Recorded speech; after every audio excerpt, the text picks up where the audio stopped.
नमस्कार दोस्तों, मेरा नाम है आशुतोष मानके और आप देखना शुरू कर चुके हैं डायनामिक इम्पल्शन। आज के इस वीडियो में हम बात करेंगे 17 फरवरी 2024 के करंट अफेयर्स की। और अब जब आपने वीडियो के थंबनेल पर क्लिक करते हुए वीडियो देखने की शुरुआत कर ही दी है तो अंत तक ही जुड़े रहिएगा, क्योंकि आप सभी लोग जानते हैं कि ज्ञान को कभी भी अधूरा नहीं छोड़ना चाहिए। और हाँ, हमारे वीडियोस प्रतिदिन 4:44 पर प्रातः डल जाते हैं। करंट अफेयर्स अवश्य देखिए प्रतिदिन। आइए शुरू करते हैं पहली जानकारी। संयुक्त राष्ट्र में भारत की स्थायी प्रतिनिधि रुचिरा कंबोज ने हाल ही में सामाजिक विकास आयोग के 62वें सत्र की अध्यक्षता की। संयुक्त राष्ट्र में भारत की स्थायी प्रतिनिधि रुचिरा कंबोज, इनका नाम ज़रूर याद रखिएगा। वर्तमान में ये स्थायी प्रतिनिधि हैं भारत के यूएन में। इन्होंने जो है सामाजिक विकास आयोग, जो यूएन का सामाजिक विकास आयोग है, इसके 62वें सत्र की अध्यक्षता की। भारत का प्रतिनिधित्व किया। 5 से 15 फरवरी तक आयोजित सत्र गंभीर सामाजिक चुनौतियों से निपटने के लिए वैश्विक सहयोग को मजबूत करने पर केंद्रित था। एक प्राथमिकता जो सतत विकास के लिए 2030 एजेंडा के व्यापक उद्देश्यों के साथ संरेखित है। ठीक है, बहुत ज़रूरी है। आगे बढ़ते हैं। भारत उत्तराखंड से अपनी पहली हेलीकॉप्टर आपातकालीन चिकित्सा सेवा शुरू करने के लिए तैयार है, जो देश के स्वास्थ्य सेवा और विमानन क्षेत्रों में एक महत्वपूर्ण मील का पत्थर साबित होगा। यह हेलीकॉप्टर आपातकालीन चिकित्सा सेवा ऋषिकेश में अखिल भारतीय आयुर्विज्ञान संस्थान पर आधारित होगा, जो रणनीतिक रूप से 150 किलोमीटर के दायरे को कवर करने के लिए स्थित है। ये बहुत ही बड़ी बात है। उत्तराखंड में भारत का पहला ऐसा हेलीकॉप्टर के माध्यम से आपातकालीन चिकित्सा सेवा शुरू होने जा रही है। हालांकि अभी भी होता था, परंतु इतने लार्ज स्केल में, और जो लोक स्वास्थ्य है, चिकित्सा है ना, आपातकालीन चिकित्सा, उसमें बहुत कम इस्तेमाल हो रहा था और आधिकारिक तौर पर करने वाला उत्तराखंड पहला राज्य हो गया है। वाकई में ये एक बहुत बड़ी बात है चिकित्सा के क्षेत्र में। आइए आगे बढ़ते हैं। अगली जानकारी, डिपार्टमेंट ऑफ टेलीकम्युनिकेशन ने संगम डिजिटल ट्विन पहल की शुरुआत की है। डिजिटल ट्विन ये जो पहल है, इसमें उद्योग जगत के नेताओं से अत्याधुनिक प्रौद्योगिकियों और सहयोगी प्रयासों के माध्यम से बुनियादी ढांचे की योजना और डिज़ाइन को नया आकार देने के लिए हाथ मिलाने का आह्वान किया गया है। दूरसंचार विभाग का उद्यम विभिन्न हितधारकों से रुचि की अभिव्यक्ति आमंत्रित करता है। डिजिटल ट्विन तकनीक वास्तविक समय की निगरानी और विश्लेषण के लिए भौतिक संपत्तियों की आभासी प्रतिकृति की सुविधा प्रदान करती है। ठीक है, डिपार्टमेंट ऑफ टेलीकम्युनिकेशन का ये जो डिजिटल ट्विन संगम पहल है, ज़रूर इसके बारे में पढ़िएगा, ज़रूर देख लीजिएगा। ये काफ़ी बहुत इनोवेटिव है, बहुत ज़्यादा इनोवेटिव है। आगे बढ़ते हैं।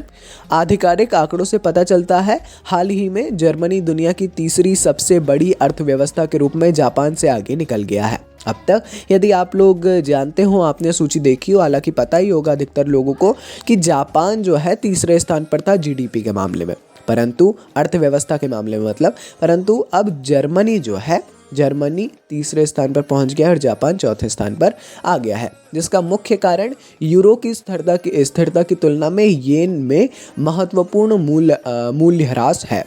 जापान की अर्थव्यवस्था पिछले साल 1.9% बढ़ने के बावजूद चौथी तिमाही में सिकुड़ गई, नहीं बढ़ पाए, उतना ग्रोथ नहीं देखा गया, जिससे वह चौथे स्थान पर खिसक गई।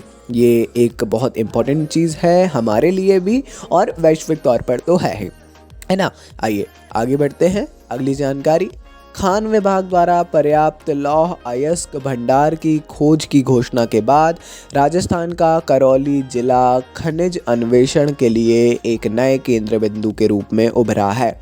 हिंडन के पास स्थित यह खोज लगभग 1888 हेक्टेयर में फैली हुई है और राज्य के औद्योगिक परिदृश्य पर महत्वपूर्ण प्रभाव डालने के लिए तैयार है। जी हाँ, लौह अयस्क भंडार की खोज की घोषणा राजस्थान का करौली जिला खनिज अन्वेषण के लिए एक केंद्र बिंदु के रूप में उभरा है हाल ही में। और ये यहाँ करौली ज़िला जो है राजस्थान का, इसके लिए भी वाकई में बहुत बड़ी बात है ना। ये सारी चीज़ें देखिए, कहीं पर भी कुछ भी पाया जा सकता है, और केंद्र बिंदु यदि बोला जा रहा है तो आप लोग अच्छे तरीके से समझ सकते हैं इससे कि ये कितना एक महत्वपूर्ण विषय है।